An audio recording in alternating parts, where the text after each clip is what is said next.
Hey, Robert Davis coming back at you here. I think you're really going to like this tutorial.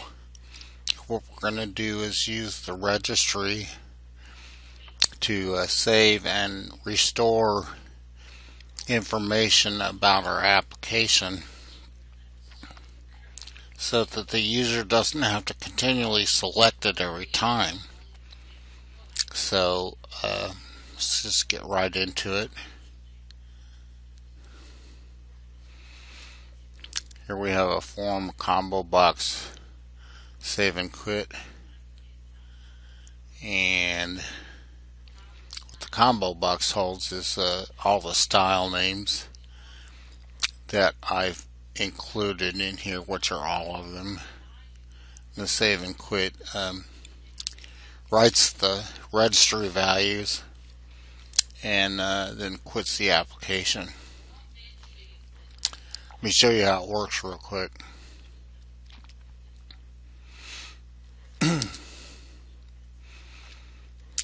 Get the main application form up there, and we're going to change and set the style. It has to quit to do that.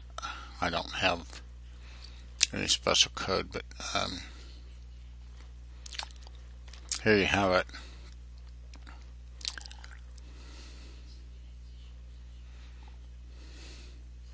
There you go.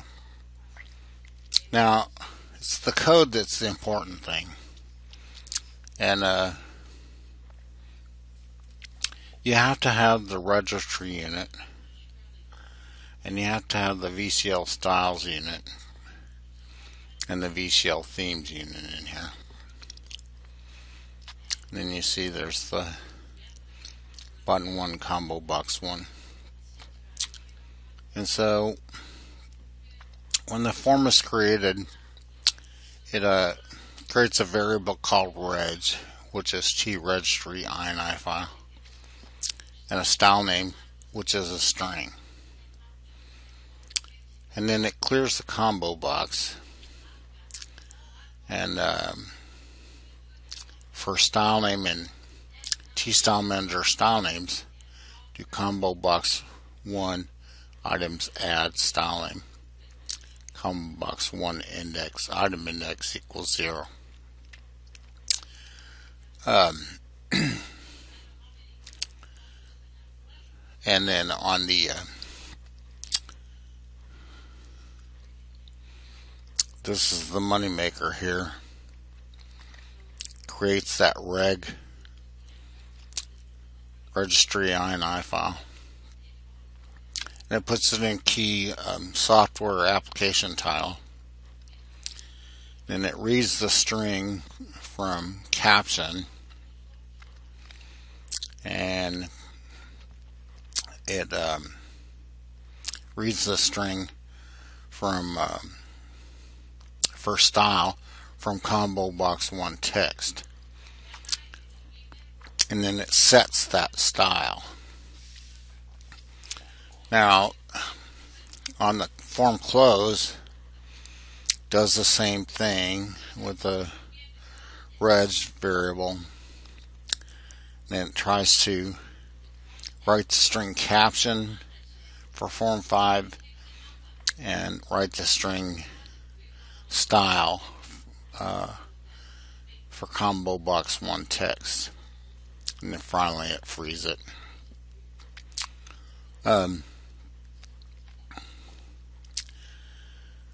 So you have this functionality now that it usually defaults to Windows.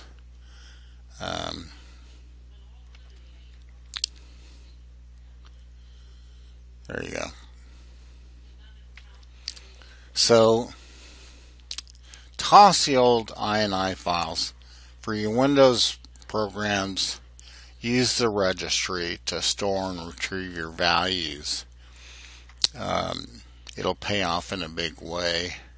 ini files, text files are really cantankerous, and then they can be messed up by the end user opening it and messing around in it.